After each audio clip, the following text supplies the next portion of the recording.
Hello les amis, j'espère que vous allez bien et c'est l'essentiel. Bon, on va parler de la rencontre RDC contre le Mali jeudi 5 juin 2025.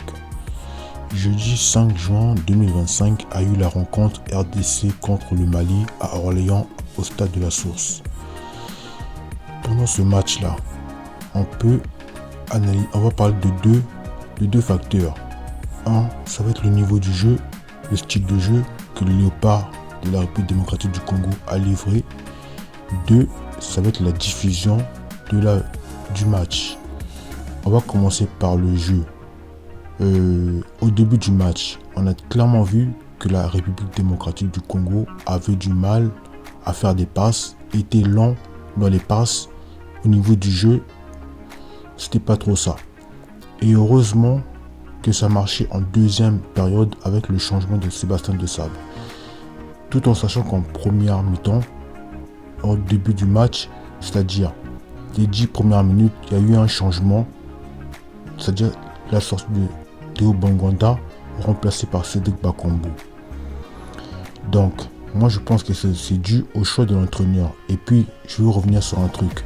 Comment se fait-il que tu nous ramènes des nouveaux joueurs, des nouvelles recrues, mais tu continues à nous faire jouer comme titulaire Samuel Moutoussamy en milieu de terrain.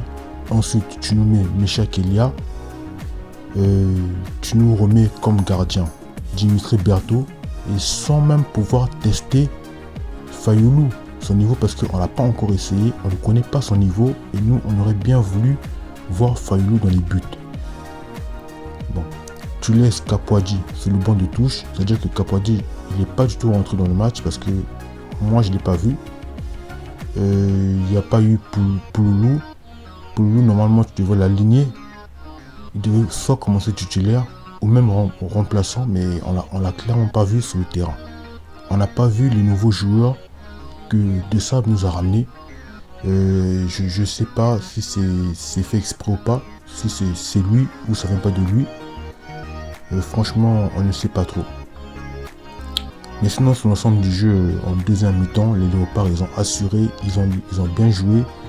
Le ballon a bien tourné. Samuel Essende, félicitations à lui. Il a marqué son premier but avec les Léopards. Et franchement, c'est un très bon joueur. On voit le parcours qu'il fait à son club Augsbourg, en Bundesliga. Il fait un bon parcours. Autre chose que on n'a pas compris, comment il peut laisser un joueur comme Cédric Bakambu qui a fait une superbe saison avec son club du Real Betis. Il a été meilleur buteur de la Conference League. Il a été meilleur buteur de son club également. Tu laisses le banc, tu ne mets pas titulaire. Et il aurait fallu que Théo Bonganda se blesse pour pouvoir, ou qu'il se, je sais pas ce qui s'est passé, si c'est blessé ou pas, ou qu'il puisse, et que là, à ce moment, tu puisses faire rentrer Cédric Bakambu. Bon, maintenant, si il n'est pas le seul Bakambu, il y a également Afimiko Pouloulou qui a eu une bonne saison en Europa League lui aussi et qui a été le deuxième meilleur buteur congolais de la Conference League. Après Cédric Bakambu qui est premier et lui il est deuxième. Et Afimiko Pouloulou, on aurait bien voulu le voir sur le terrain. C'est un très bon joueur, il est très technique, mais sinon sur l'ensemble du match, comme on a dit, heureusement que ça a quand même fonctionné. Et comme en défense, on a toujours été bon, mais une fois de plus, ce qui est bien, c'est qu'on n'a pas pris de but, comme dans le match avec le Sud-Soudan, on n'est pas pris de but, exactement. Donc si on continue dans cette lignée de ne pas prendre des buts, ça sera très intéressant. Et moi, ce que j'aurais voulu voir en défense, ce sont des joueurs comme Axel Tuanzembe. Et puis Oki Bouchiri, c'est des joueurs que j'aurais vraiment voulu voir en défense. Mais sur ce, c'est pas grave. L'important ce qui compte le plus, c'est qu'on a gagné. Même si on aurait voulu voir les joueurs on aurait souhaité voir. Mais au moins, on a remporté ce match. Passons à la deuxième partie. Concernant la deuxième partie, il s'agit de la diffusion du match.